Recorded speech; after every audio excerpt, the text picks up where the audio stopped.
على رسوله الكريم. باب فضل من استبرأ لدينه. قال حدثنا أبو نعيم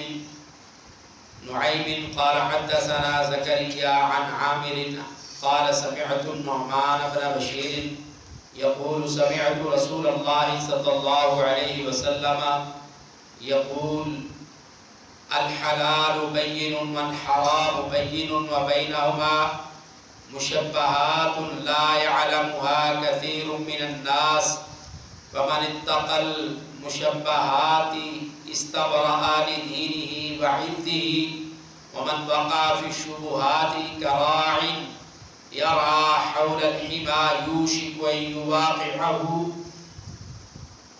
ألا وإن لكل ملك حما ألا إن حمى الله في أرضه محارمه. ألا وإن في الجسد مضغة إذا صلحت صلح الجسد كله وإذا فسدت فسد الجسد كله ألا وهي القلب أو كما قال رسول الله صلی اللہ علیہ وسلم. امام بخاری رحمہ اللہ تعالی مبارک آپ باندھتے ہیں کتاب الایمان میں فضل من استبرأ لدینہ، اس شخص کی فضیلت جس نے اپنے دین کو بچا لیا، جس نے اپنے دین کو، یا اس طرح اس شخص کی فضیلت جو اپنے دین پر قائم، اپنے آپ کو دین پر قائم رکھنے کے لیے گناہوں سے بچ گیا، خود کو گناہوں سے بچایا اور اپنے آپ کو دین پر قائم رکھا. امام بخاری رحمہ اللہ تعالی باری کہتے ہیں مجھے حدیث بیان کی ابو نعیم نے،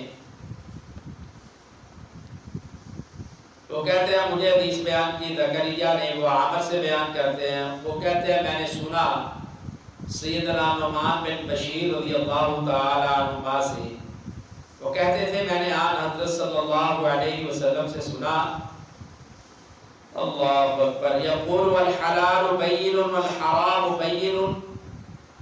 آپ صلی اللہ علیہ وسلم فرماتے تھے حلال بالکل واضح ہے اور حرام بھی بالکل واضح ہے. حلال کھلا ہوا ہے اور حرام بھی کھلا ہوا بالکل واضح ہے، اس میں کوئی شک اور شبہ نہیں ہے. فرمایا وبینہما مشبہات لا یعلمها کثیر من الناس. حرام اور حلال کے درمیان جو بھی ہے وہ مشابہ چیزیں ہیں. وہ کیا ہے؟ متشبہ یا مشابہ چیزیں ہیں. فرمایا لا یعلمها کثیر من الناس، اکثر لوگ یعنی بہت سارے لوگ ان کو نہیں جانتے، اکثر لوگ نہیں جانتے کہ حلال ہے یا حرام ہے. فرمایا فمن اتقى المشبہات استبرأ لدینہ وعرضہ، پس جو بچ گیا ان مشابہ شبہ والی چیزوں سے، اللہ اکبر، استبرأ لدینہ وعرضہ، اس نے اپنے دین کو اور اپنی عزت کو بچا لیا. اس نے اپنی دین کو اور اپنی عزت کو کیا کیا؟ بچا لیا. ومن وقع في الشبهات كراع يرعى حول الحمى، اور جو کوئی ان مشابہ چیزوں میں پڑ گیا، شامل ہو گیا، داخل ہو گیا، واقع ہو گیا، اللہ اکبر، کراع، اس کی مثال اس چرواہے جیسی ہے. کراع، اس کی مثال اس چرواہے جیسی ہے. یرعا حول الحمى،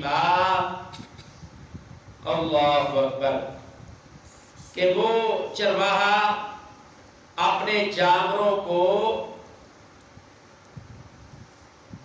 ایک بادشاہ کے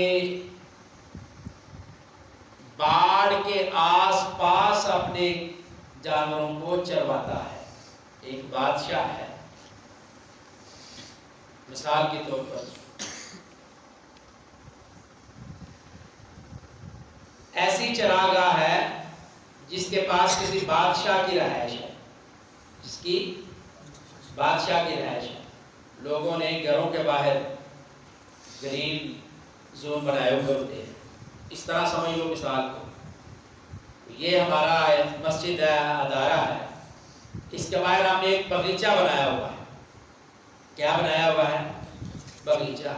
اور بھی جگہ ہیں سبزے کی، جانوروں کے اناج کی، کھانے پینے کی، گھاس پھوس کی، اور بھی جگہ ہیں. لیکن جو ہم نے باہر باغیچہ بنایا ہوا ہے، کوئی شخص اپنے جانوروں کو لا کر اس کے آس پاس چرانا شروع کر دیتا ہے، اپنے جانوروں کو اس کے آس پاس چھوڑ دیتا ہے کہ وہ یہاں سے چریں کھائیں.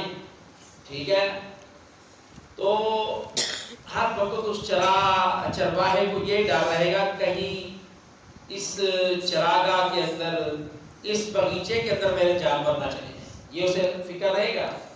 جبکہ اس کے علاوہ اور بھی جگہ تھی جو بالکل ایسے تھی جس کے آس پاس کوئی چیز نہیں تھی، فصلیں ہی فصلیں تھی، یا وہ چراگاہیں بنی ہوئی تھی، جانوروں کے کھانے پینے کی وہاں سامان تھا، گھاس تھا، سبزہ تھا، ہریالی تھی. اور وہاں وہ لے جاتا تو اسے یہ خطرہ اور ڈر تو نہیں ہونا تھا کہ اس چراگاہ میں چلا جائے گا، یا ایسی جگہ میں میرا جانور چلا جائے گا، میرا ریوڑ اور جانور وہاں چلے جائیں گے جو ممنوع علاقہ ہے.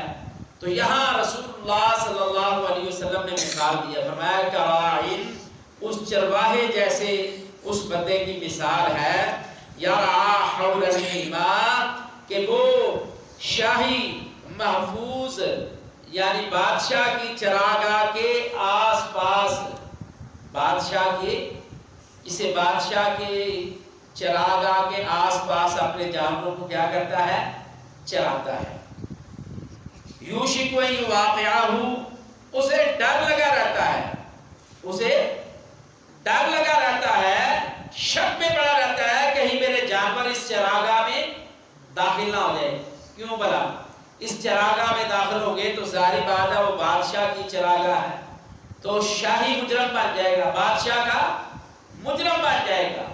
اس لیے اسے یوشکو ڈر لگا رہتا ہے، شک میں پڑا رہتا ہے، وہ محتاط رہتا ہے، ہر وقت وہ پریشانی کے عالم میں رہتا ہے. اَن یواقعہ، کہیں اس کے جانور ممنوع چراگاہ میں داخل نہ ہو جائے، واقع نہ ہو جائے. فرمایا رسول اللہ صلی اللہ علیہ وسلم نے، الا وَإِنَّ لِكُلِّ مَلِكٍ حِمًا، خبردار، اللہ اکبر، فرمایا سن لو، ہر بادشاہ کی ایک چراگاہ ہوتی ہے. الا وَإِنَّ لِكُلِّ مَلِكٍ حِمًا، ہر بادشاہ کے لیے ایک کیا ہے؟ چراگاہ ہے. اللہ اکبر، ہر علاقے کا ایک نظام ہے، اور یہاں ہر بادشاہ کا رسول اللہ صلی اللہ علیہ وسلم نے نام دیا ہے. الا وَإِنَّ لِكُلِّ مَلِكٍ حِمًا، ہر بادشاہ کے لیے ایک چراگاہ ہے، پابندی ہے، اس نے ایک نظام بنایا ہوا ہے. فرمایا سنو، الا وَإِنَّ حِمَى اللَّهِ فِي أَرْضِهِ مَحَارِمُهُ، خبردار سن لو میرے صحابہ. اور صحابہ کے ذریعے یہ پیغام اس امت تک پہنچا ہے، امت محمد صلی اللہ علیہ وسلم. فرمایا الا إِنَّ حِمَى اللَّهِ فِي أَرْضِهِ مَحَارِمُهُ، کہا خبردار، ایک اللہ کی بھی چراگاہ ہے، ایک اللہ کی بھی حدود ہے، ایک اللہ کے دین کی بھی حدیں ہیں. انسان دنیا کے اندر، دنیا کے بادشاہ کی ممنوع چراگاہ میں اپنے جانور کو نہیں جانے دیتا. اگر اس کے آس پاس اپنے جانوروں کو چروائے تو اسے شک پڑا رہتا ہے، فکر اور خوف رہتا ہے کہیں میرے جانور اس ممنوع چراگاہ میں داخل ہو گئے، شامل ہو گئے تو میں شاہی مجرم بن جاؤں گا. تو رسول اللہ صلی اللہ علیہ وسلم نے کتنی زبردست مثال بیان کری. فرمایا الا ان حمی اللہ فی ارضہ محارمہ، اے میرے صحابہ یاد رکھو، اللہ بھی بادشاہ ہے، اللہ بھی حقیقی بادشاہ ہے، شہنشاہ ہے. الا ان حمی اللہ فی ارضہ محارمہ، اللہ نے بھی اپنی زمین میں پابندیاں لگائی ہیں اور اس کی پابندیاں کیا ہیں؟ محارمہ، جن چیزوں کو اس نے حرام قرار دیا ہے، اے مسلمانوں مومنوں تم نے اس کے قریب نہیں جانا. یہ چراگاہ ہے، یہ پابندی ہے کہ اللہ تعالیٰ نے کی زمین پر مسلمانوں کے لیے، اللہ کے بندوں کے لیے حرام چیزوں سے بچنا کیا ہے؟ بہت لازمی اور ضروری ہے. فرمایا الا وان فی الجسد مضغۃ، اللہ اکبر. فرمایا خبردار سن لو، وان فی الجسد مضغۃ، جسم کے اندر ایک ایسا ٹکڑا ہے، گوشت کا لوتھڑا ہے. جسم کے اندر ایک کیا ہے؟ گوشت کا لوتھڑا ہے، گوشت کا حصہ ہے. فرمایا اذا صلحت صلح الجسد کلہ، جب وہ ٹھیک ہو جاتا ہے نا، درست ہو جاتا ہے، صحت مند ہو جاتا ہے، اللہ اکبر، تو سارا جسم ٹھیک ہو جاتا ہے، سارا جسم ٹھیک ہو جاتا ہے. وَإِذَا فَسَدَتْ فَسَدَ الْجَسَدُ كُلُّهُ، اور اس جسم کے اندر ایک ایسا ٹکڑا ہے جب وہ خراب ہو جائے، بیمار ہو جائے، مفسد ہو جائے، خرابی پیدا کرے، اللہ اکبر، جب وہ بگڑ جائے، فسدت جسد فسد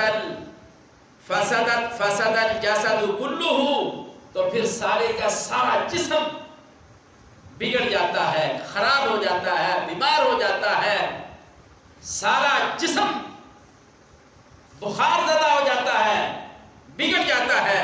اور پھر رسول اللہ صلی اللہ علیہ وسلم نے اشارہ کیا، فرمایا الا وہی القلب، اے میرے صحابہ، اے میرے امت کے لوگوں، یاد رکھو وہ جسم کا ٹکڑا کون سا ہے؟ کہا وہ دل ہے. وہ جسم کا ٹکڑا کون سا ہے؟ دل ہے. اگر دل صحت مند ہو، دل اللہ کی اطاعت اور فرما برداری پر گامزن ہو جائے، دل اللہ کی حلال کردہ چیزوں کی طرف لگ جائے، تو سمجھو سارا جسم ٹھیک ہے. پھر جسم اطاعت بھی کرتا ہے، جسم نماز بھی پڑھتا ہے، جسم اذکار بھی کرتا ہے، گناہوں سے بھی بچتا ہے، حرام چیزوں سے بھی بچتا ہے، حلال کی طرف کرتا ہے، نیکی کی طرف آتا ہے، صلہ رحمی کرتا ہے، اور حلال کھاتا ہے، حلال پیتا ہے. سارا جسم تندرست ہوتا ہے. اذان سنتے ہی، اذان سے پہلے ہی وہ اللہ کے ذکر کی طرف، نماز کی طرف لپک پڑتا ہے. جب یہ دل ٹھیک ہوتا ہے، جب یہ دل ٹھیک ہو جاتا ہے، جب یہ دل بیمار ہو جاتا ہے، خراب ہو جاتا ہے، فاسد ہو جاتا ہے، فساد برپا کرتا ہے، تو پھر اذانیں ہوتی رہیں، اسے نصیحت کرتے رہیں، یہ سنتا بھی رہے، سناتا بھی رہے، لیکن اس کا دل جو ہے وہ جسم کا ایک ٹکڑا لوتھڑا، جسم کا وہ خراب ہے جس کی وجہ سے اب اسے اللہ کی اطاعت اچھی نہیں لگتی. یہ شیطان کی فرما برداری کرتا ہے، اپنی نفسی خواہشات، جسمانی خواہشات، دماغی خواہشات، نافرمانی، حرام چیزوں کی طرف جاتا ہے. اسے کوئی کہہ بھی دے نا کہ بھائی یہ سود والا کاروبار ہے، یہ تو حرام کھا رہا ہے، تو یہ بیمہ پالیسی کرا رہا ہے، اور تو سود پہ پیسے دیتا ہے، لیتا ہے، یہ صاف اور خالص سود ہے اور سود اللہ کے ساتھ جنگ ہے، تو فرق کہہ دیتا نہیں تو آنوں آج دے مولویاں کی پتہ ہے، ساری زندگی دے تو آنوں کوئی کھان لبیا نہیں، ساری زندگی آپ ہی بھوکے غریب تے فقیر تے مسکین بن کے زندگی کر دیتی. ساڑھے کل 4 پیسے ویک کے تو آنوں سکون ہی نہیں ہوتا، یقین ہی نہیں آتا، صابر ہی نہیں رہتے، تو ثابت ہی نہیں رہتے. اس واسطے ساڑھے کاروبار تو ہی سود کہتے ہو. انا للہ و انا الیہ راجعون. بات دراصل اس دل کی ہے. یہ ٹکڑا ٹھیک ہو جائے تو بندہ اللہ کی اطاعت اور فرما برداری میں لگ جاتا ہے. یہی دل انسان کا خراب ہو جائے، فاسد ہو جائے، تو پھر اسے نصیحتیں کرتے رہو. اس پر ایک غلطی کی وجہ سے ایک رنگ کا سیاہ رنگ کا دبا لگتا ہے، پھر وہ سیاہ رنگ کے دبے لگتے چلے جاتے ہیں، گناہوں کی دلدل میں پھنستا چلا جاتا ہے. پھر اسے گناہ ہی نہیں محسوس ہوتا، پھر اسے گناہ ہی نہیں محسوس ہوتا. پھر اتنا زیادہ یہ دل میں پھنس جاتا ہے. کیوں؟ کہ وہ جسم کا ایک ٹکڑا وہ کیا ہے؟ خراب ہو چکا ہے، اس نے فساد برپا کر دیا ہے، اب وہ درستی کی طرف نہیں آ رہا. تو اس حدیث میں رسول اللہ صلی اللہ علیہ وسلم نے اس شخص کی فضیلت بیان کی ہے جو اپنے دین کو قائم رکھنے کے لیے گناہوں سے بچنے کی کوشش کرتا ہے، گناہوں سے بچ جاتا ہے. وہ کیا ہے؟ فرمایا الحلال بین والحرام بین. حرام چیزیں بھی اللہ تعالیٰ نے بالکل واضح بیان کر دی ہیں. کیوں بھائی؟ شراب حلال ہے کہ حرام ہے؟ حرام ہے. اب بولو. حرام ہے. لیکن لوگ پیتے ہیں کہ نہیں پیتے؟ آج بھی پیتے.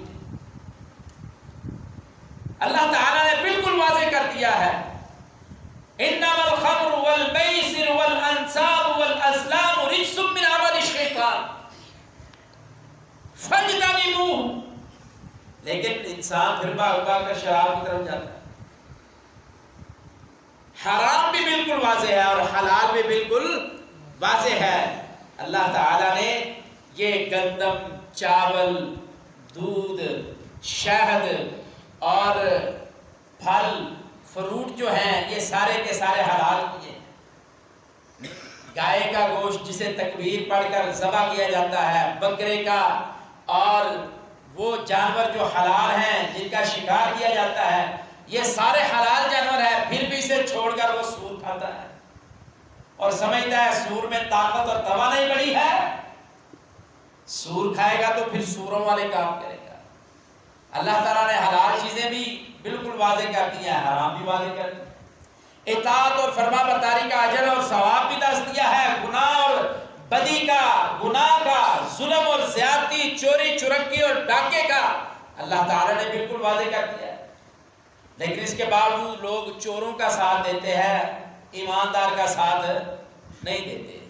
چوروں کا ساتھ دیتے ہیں، حرام کھاتے ہیں، سود کھاتے ہیں، حرام اور سود کی طرف جاتے ہیں.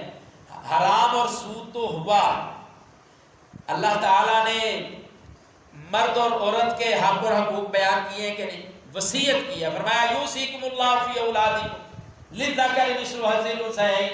اللہ تمہیں تمہاری اولادوں کے معاملے میں، اولادوں کے بارے میں وصیت کرتا ہے کہ تمہاری اولاد میں جو بیٹا ہوگا اس کو 2 بیٹیوں کے برابر تمہاری جائیداد ورثے میں حق ملے گا.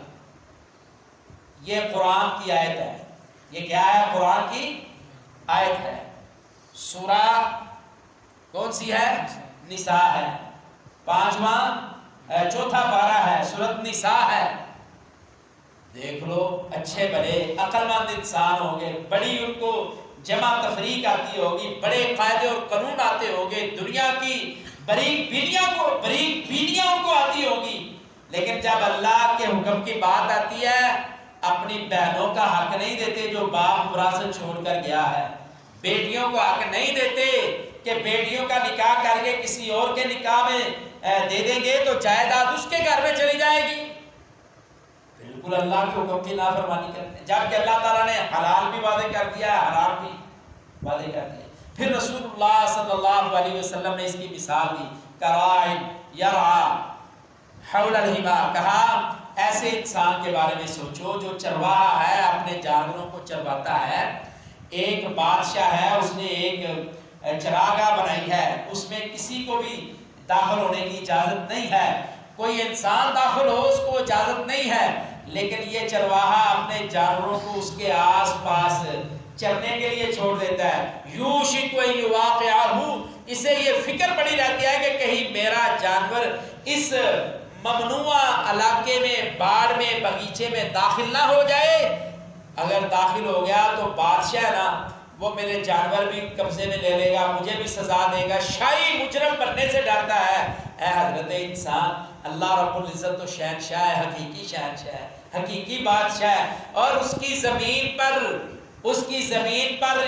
اس نے بھی باڑ لگائی ہے. جتنی حرام چیزیں، حرام کام ہے، حرام معاملے ہیں، حرام رشتے ہیں، ان کو نہ توڑو، اللہ کی حدودوں کو نہ توڑو. یہ اللہ کی طرف سے باڑ لگی ہوئی ہے. یہ اللہ کی طرف سے کیا لگی ہے؟ باڑ لگی ہوئی. جو اس حرام میں واقع ہو جائے گا اللہ کی زمین پر، سمجھو اس نے اللہ کی نافرمانی کی ہے، حرام میں داخل ہو چکا ہے۔ اور یہ سارے کام تب درست ہوتے ہیں جب جسم کا ایک ٹکڑا جس کو دل کہتے ہیں وہ درست ہو۔ اللہ رب العزت سے دعا ہے اللہ رب العزت ہمیں دل کی تقویت اور اصلاح عطا فرمائے، ہمارے دل کو صحیح تندرست اور تندرستی والا بنائے، ہمیں صحیح حلال طریقوں سے رزق کمانے کی توفیق عطا فرمائے، ہمیں حلال رشتوں کو اپنانے کی توفیق عطا فرمائے، ہمیں حلال اور حرام میں فرق کرنے کی توفیق عطا فرمائے۔ اے اللہ تو ہمیں اس بات سے، اس کام سے، اس عمل سے بچنے کی توفیق عطا فرما کہ تیری زمین پر ہم حرام، تو نے جو حرام کی باڑ لگائی ہے اے اللہ ہمیں اس کو کراس کرنے کی، اس کو توڑنے کی توفیق عطا نہ فرما۔